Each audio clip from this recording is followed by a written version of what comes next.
Welcome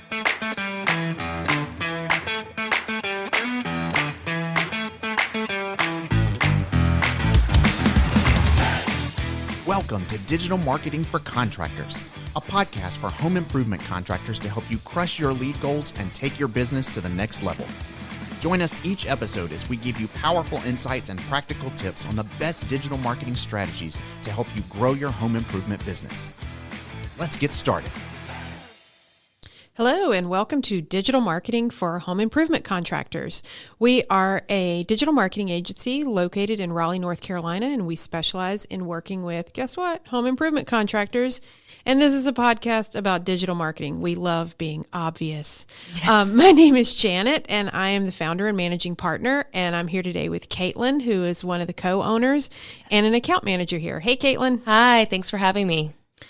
Fantastic. So in the last episode, we talked about all the things that you might need to think about if you are considering purchasing another home improvement company to expand either your geographic footprint or your service footprint. And we talked about going through some due diligence and looking at all of the questions that you need to ask related to the company that you are thinking about buying, their digital marketing situation. Right. So kind of on that same thread, what we're talking about today is what do you need to have in mind if you are considering transitioning agencies? So you've got an existing paid search account that would be a Google Ads account or a Bing Ads account. And you're working with an agency, or maybe like we talked about in the last episode, you just bought a company and you need to go through this transition, this management transition. So Caitlin, why don't you talk us through what are some of our best practices, warning signs, red flags? What are some of the things that we've encountered when we've had to help a client manage the transition where either we are taking over from a client's current agency, or, and we've been on both sides of this, our client tells us, it's time to part ways and we have to hand over the keys to another agency. Absolutely. And I think it's a good point also to make that Janet on the sales side of things gets this question quite a bit as clients do look to make a transition. They want to make sure that it will be smooth. So I'm going to talk through how that's going to work. First and foremost, the way we're set up here, and I think most agencies should be set up if they're running Google Ads accounts and managing those, is they should be using an MCC, which is a manager account. That is the mothership of Google Ads, where you're able to have multiple 20 accounts of different businesses within that one account. So Caitlin, tell the listener what is this MCC account? Is that ours or is that the company's? That would be the agency's. So the agency is going to store access to all of at least 20 of the accounts that they can manage within this MCC. And what that allows is for the agency to swiftly transition if they need to from client to client one, but also if you were to make the decision that you wanted to leave or you needed to add another marketing manager to the account, you wanted to add another user to the account, the agency should be able to do that. So first and foremost, I think the first step is make sure you have access to your Google Ads account. It is most likely within an MCC. That's totally fine. You're not going to be able to see the other accounts that are in that account, just your account, but ensure that you have access to it. There's no reason to not have full transparency about ad spend and what's going on. So you're telling our listener, even if they don't care to get into the dirty details, you're saying to listeners that they should have a username and password to their Google Ads account, even if they're paying an agency to manage it. Absolutely. You've got to. It's most likely your money that's being spent. And the bottom line is you should be able to log in at any point to see what's going on. And we highly recommend, and I know we differ with many agencies on this, but we highly recommend that it's yours. Like, it's your account to own. You should be able to add whoever you want to, and it's your data, which I think brings us to the next. Yeah, I mean, that's something that, so Caitlin does account management here at Fat Cat, and I do all the sales. So I'm at the beginning of these conversations with new clients. And that is something that comes up when I'm talking to a prospect and they ask me, how do I know if this is going to be a smooth transition? I'm not happy with my current agency. I need to hand the keys off to you guys. What does that look like? And that brings us to the point that Caitlin just made. The very first question that I'm going to ask if I'm talking to you on a call and you're thinking about working with Fat Cat is I'm going to say, do you know if you own your Google Ads account? Because some agencies work differently than we do. And you, the client, the owner of the home improvement company, you don't actually own your Google Ads account. Yes. And the agency does. And when you stop working with them, you lose that account. I don't understand it. I don't understand why agencies would not allow, the owner of that business to own their Google Ads account. But it happens, and it happens frequently. And we see a lot of instances where we unfortunately have to start from scratch. We have to rebuild an entirely new Google Ads account because the home improvement company, weren't able to regain access to the account. What does it mean to start over? Yeah, I mean, start over is, first and foremost, you've got to, you've lost all of your historical data. So that would be the first thing. We're basically starting from scratch. We're using our best practices, which I would have done anyways. As an agency, they're going to bring in their own best practices for how to manage a Google Ads account. So they're going to be applying that to whether it's an existing account or a new account, but they're building out brand new campaigns, brand new keywords, brand new ads. You're having to set up a lot of parts and pieces that you may have not thought about, such as tracking phone numbers, obviously your website, connecting your Google business profile so you have reviews in your location, connecting tracking pixels. Wait. So are you telling me, so if I'm a listener and I own a roofing company, are you telling me if I decide to switch agencies who's been managing my ads, that somehow that has something to do with my reviews? Yeah, no. What does that mean?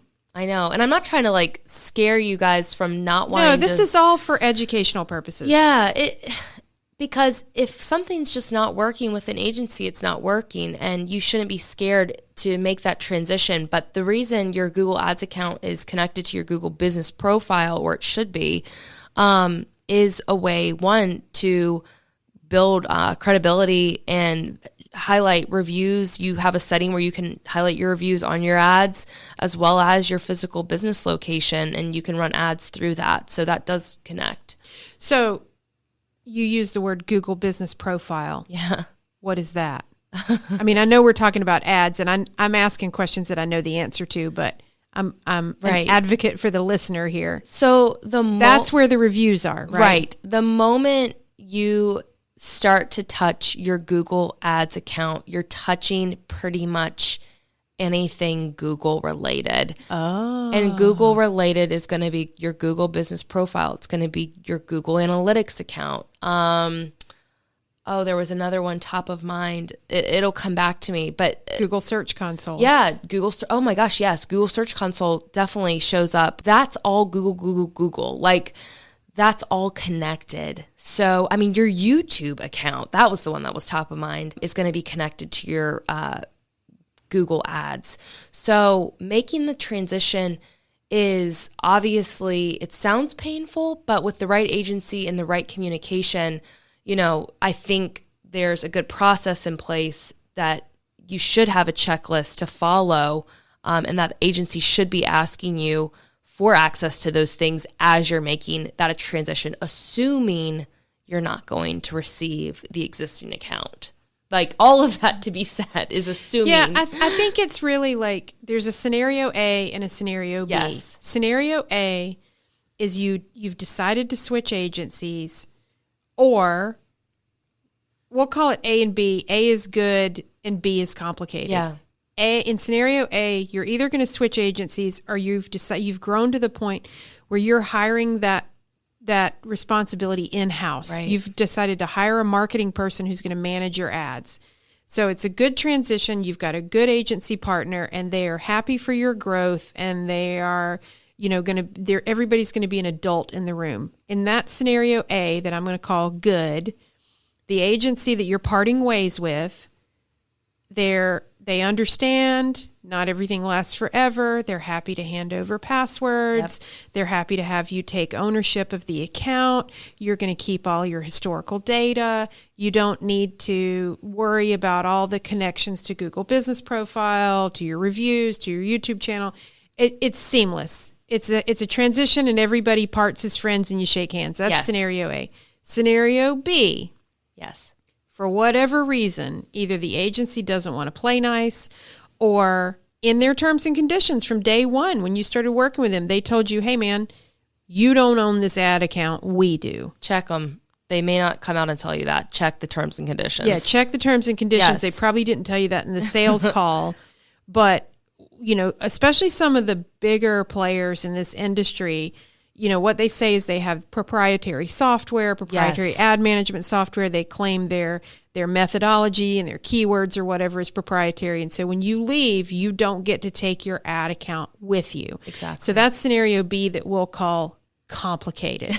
And that's where you're saying, listener, if you're in that category B bucket, that they're facing starting with a new ad account. You are, yeah. And A or B scenario, you're going to still need access to all of those profiles no matter what. I think starting from scenario A is smoother. It obviously is going to be faster. I think scenario B is something we've dealt with time and time again, and you've just got to pack your patience and set aside, 45 to 60 days to even have Google re-recognize that you've got a new account that's running content. So I think something else I wanted to talk about that's happened is, can't we just run 2 Google Ads accounts at the same time? Oh my gosh, I'm so glad you brought this up. No, you can't. So that's definitive. No, period, end, period. Can we just keep that other account running and you guys start another account for us, and we're going to both drive traffic to the same website? Wait, so I'm going to translate what you just said. You're saying that a client comes to us and says, hey, I'm going to have 2 agencies manage 2 different ad accounts, driving ads to the same domain name, and let them compete against each other. What do you think? And to that, Caitlin, you say, hell no. Yeah. And it's not just us being, grabby about our agency. No. Why do you say hell no? One, Google doesn't allow it. You can Google right now, can I run 2 Google Ads accounts at the same time? The first thing that's going to pop up is you are going to have a risk of getting permanently suspended from being able to run any ad account forever until the end of time. Until the end of time to that domain, to that URL, to your website. Right. So I just want to hit I'm glad you brought this up. I want to hit this point home again. And as the person that does sales, I actually see I see this thinking, and it's not wrong. Necessarily bad thinking, I'm a big pro-capitalist. I'm team capitalism, which is competition. Yeah. And so you're a competitive owner of a business, and it's probably in your instinct to say, hey, I'm going to pit these 2 agencies together. I'm going to pit these 2 campaigns against each other and see which one wins. On a logical front, there's some validity to that, but it's a violation of Google's ad platform terms and conditions. Yes. And if you rely on generating leads through paid search and you do that trick, you could be cutting yourself off at the knees and end up in a situation where you are permanently banned from ever running Google Ads to your website at that domain ever again. I will say we have been in a few situations, and I, again, am not recommending this, but we have played nice. We've shared a Google Ads account for one company, for one website, with another agency, and we just divided and conquered. We managed a certain set of campaigns. They managed a certain set of campaigns. Not ideal, but it'll work. That's better than having the agencies try to run two different accounts. Please don't. And I'm telling you that, again, from real life from experience. Like, we've experienced having to untangle an account, not our fault, but that was suspended. Yes. For this reason. Yes. So that was something I wanted to make a note of. I think another point that is important as we're talking about transitioning Google Ads accounts and between agencies or whoever, I think there is an important tactic in terms of preventing, maybe alerting the agency that you are looking at switching. So this is the kind of conversation I have if I'm talking to a prospective client. You know, they're grilling me, asking about what Fat Cat does. They may be working with an agency.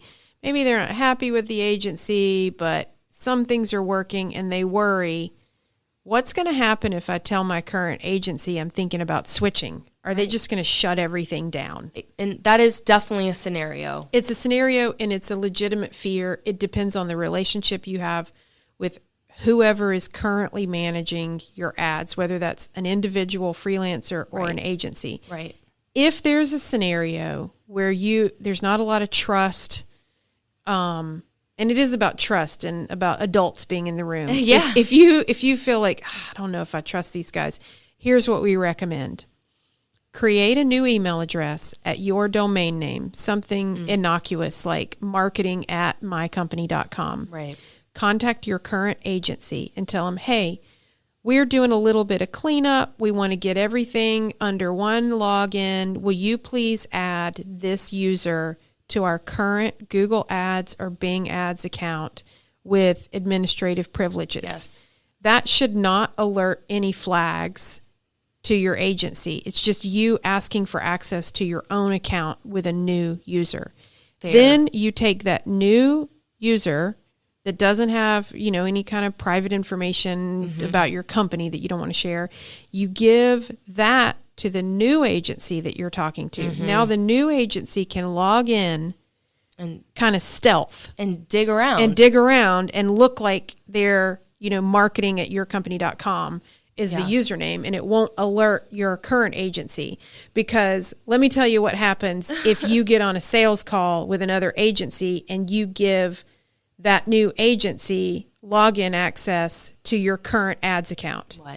What happens? Caitlin, you know what happens. The current agency is going to get an immediate alert that there's a new user on that account. Yes.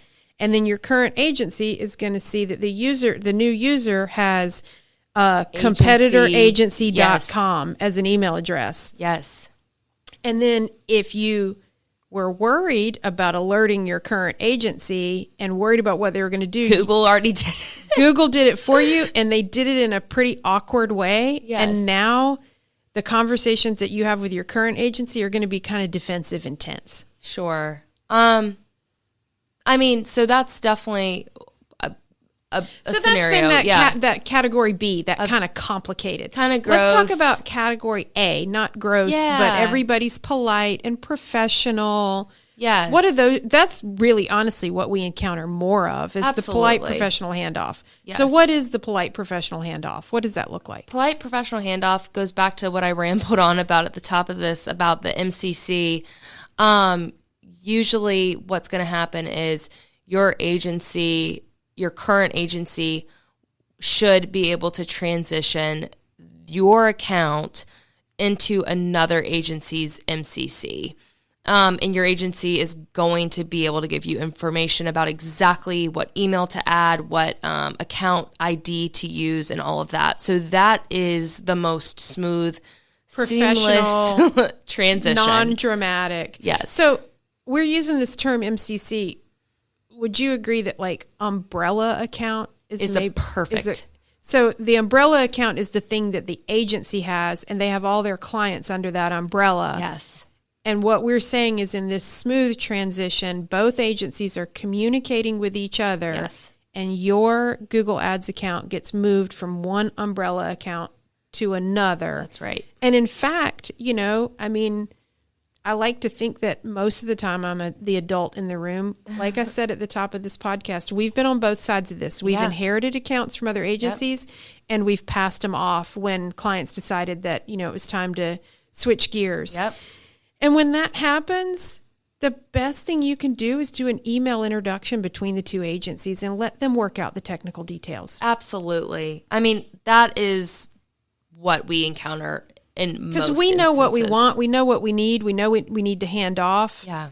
And A professional agency isn't going to want you to lose all of that. I keep saying it, the data. Yeah. I mean, the audiences you've built, the tracking you've built. Yeah, you've got tracking pixels, remarketing audiences, you've got campaign data. Maybe 10 plus years of ad budget spend and results that are, you don't want to lose that. So Yeah. So you really want to strive for that category A, the Yes. nice, good, smooth, professional handoff. But just keep in mind, there are obviously both sides to it.